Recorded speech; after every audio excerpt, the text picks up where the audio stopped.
এই হচ্ছে 25 ব্যাচের প্রিয় ভাই আপুরা, আর মাত্র 15 দিন পরে তোমাদের কিন্তু ভোট পরীক্ষা অনুষ্ঠিত হয়ে যাচ্ছে। কিন্তু ইতোমধ্যে খুবই দুঃখজনক একটা ব্যাপার হলো, কিছু মহল মানে এমনও তোমাদেরকে উস্কে দিয়েছে, বা যারা আসলে পড়াশোনা করে না তাদের ধান্দাই থাকে আসলে অটোপাস করার জন্য। আমি আসলে আজকের কথাগুলো খুবই ইয়েভাবে বলতেছি, যাদের ধান্দাই থাকে অটোপাস করার জন্য, কিংবা মানে আন্দোলন, ওই যে আন্দোলনমুখী কিছু স্টুডেন্ট থাকে না, আছে করোনা নিয়ে, করোনাই করতেছে, করোনা সেই করতেছে, করোনার কারণে পরীক্ষা বন্ধ হয়ে যাবে। হ্যাঁ, আমিও বিশ্বাস করতেছি যে অবশ্যই বিশ্বাস করার মতো নিউজ যে করোনার এটা খুবই এবং দুঃখজনক যে করোনা আসছে, কিংবা মানে আক্রান্ত আস্তে আস্তে হচ্ছে, বা বাইরের দেশ, আমাদের পাশের দেশ ভারতে হচ্ছে, কিংবা অন্যান্য দেশে হচ্ছে।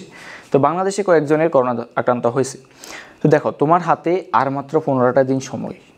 তুমি যদি একজন সচেতন স্টুডেন্ট, একজন ন্যূনতম মানে ন্যূনতম সচেতন, ন্যূনতম বুঝছো, মানে ন্যূনতম থেকে ন্যূনতম পরিমাণ যদি একটু সচেতন স্টুডেন্ট হও, আমি আশা করব তুমি এই করোনা নিয়ে যে একটা হাইপ, আমি অনেক সোশ্যাল মিডিয়া অনেক দেখছি যে পরীক্ষা বন্ধ হয়ে যাবে, যদি তোমার ধরো একটা মিনিট তুমি লস করো, পরীক্ষা বন্ধ হয়ে যাবে, বা পরীক্ষা হবে না, বা পরীক্ষা কমে দিবে, বা অটোপাস হবে, যেই ভাবনা তোমার ভিতরে থাকুক না কেন, যদি তুমি একটা সেকেন্ড লস করো, বিশ্বাস করো ওই একটা সেকেন্ডের জন্য তুমি পস্তাইবা।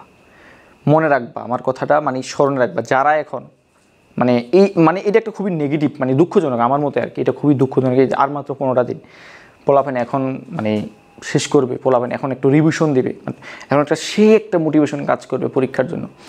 এই মুহূর্তে যে মানুষজন মানে যারা ছড়াচ্ছে আর কি, যে পরীক্ষা বন্ধ দিতে পারে, এই বলছে সে বলছে, আর কিছু তো ফেক নিউজ ইউটিউবে থেকেই যায়। হ্যাঁ, ওদের ভিউ ধান্দাজ করার জন্য ওদের মানে এগুলো থেকে যায়। মানে একেবারে প্লিজ প্লিজ প্লিজ এই ধান্দা থেকে বের হও, মানে এই সকল নিউজ না নিয়ে 15টা দিন স্বাস্থ্যবিধি নিজে সতর্ক থেকে, নিজের স্বাস্থ্য ঠিক রেখে, যে আনুষঙ্গিক আরও বিশেষ স্বাস্থ্যকর যে বিষয়গুলো আছে, খাওয়া দাওয়া, ঘুম, প্রার্থনা ছাড়া, তোমার এই 15টা দিন ছাড়া, 15টা দিনে খাওয়া দাওয়া আর প্রার্থনা ছাড়া তোমার আর কোনো কাজই হইতে পারে না। তোমার এখন ঘুমাবা সঠিক মতো, বেশি ঘুমানো এখন দরকার নেই, হাইস্ট 6 ঘন্টা, 5 ঘন্টা ঘুম যেতে যারা পারো বেটার। আমি নিজেও পরীক্ষার টাইমে 5 ঘন্টা ঘুমাইতাম। 5 ঘন্টা ঘুম কিংবা 6 ঘন্টা হাইস্ট, তোমার যদি অনেক বেশি হোক। পড়ালেখা দেন পড়ালেখা, খাইবা যাবা ঘুমাবা, নিজের যে নিজ ধর্ম যে প্রার্থনা করবা, পড়াশোনা করো। আর অন্য কোনো দিকে কান দেওয়া দরকার নেই। বিশেষ করে সোশ্যাল মিডিয়া থেকে এক্ষুনি বের হো, সকল আইডিগুলো ডিএক্টিভ করে দাও প্লিজ। এখন এই সকল ধান্দা থেকে বের হও। মানে 15টা দিন পরে ধরো, আমি তোমাকে একটা এক্সাম্পল বলতেছি, ধরো পরীক্ষা তোমার পিছ না হলে, বাংলাদেশ দেখো এখন আক্রান্ত হচ্ছে কতজন করে, আর বাংলাদেশের মানুষ তো এইটা নিয়ে একটু অভ্যস্ত ছিল। এখন আক্রান্ত হচ্ছে, আচ্ছা আমি যেটা ছিলাম যে এখন আক্রান্ত হচ্ছে কতজন, এখন আক্রান্ত হচ্ছে 5 জন 10 জন। বাংলাদেশে কিন্তু এই সময় পরীক্ষা হয়েছে যে একদিন 500-600 আক্রান্ত হওয়া মানুষজন, ঠিক আছে, স্বাস্থ্যবিধি মানবে। বাংলাদেশে এটা একটা প্রতিকূলতা পরিবেশ কিন্তু অলরেডি করছে, ফেস করছে। হ্যাঁ, তোমাদের যারা 25 ব্যাচ আছো তোমাদের হয়তো স্বাস্থ্যবিধি মানতে বলবে, তুমি এটা লিখে রাখো যে পরীক্ষার জীবনও পিছাবে না। আমি গ্যারান্টি দিচ্ছি তোমাকে, পরীক্ষার জীবনও পিছাবে না, কিচ্ছু কমাবে না।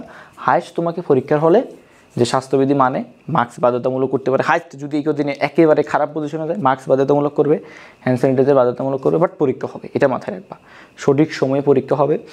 এটা কিন্তু মানে অন্য কোনো দলীয় সরকার না যে সিম্পিতি পাবে, এটা কিন্তু এই সরকার মানে গত আমাদের যে আমলে থেকে এই 2005-6 সালে যেটা হয়েছে, মানে পরীক্ষা পদ্ধতি শিক্ষা ব্যবস্থাকে ভালোই মানে আগের মতোই ভালোভাবে কিন্তু জোরদার করছে।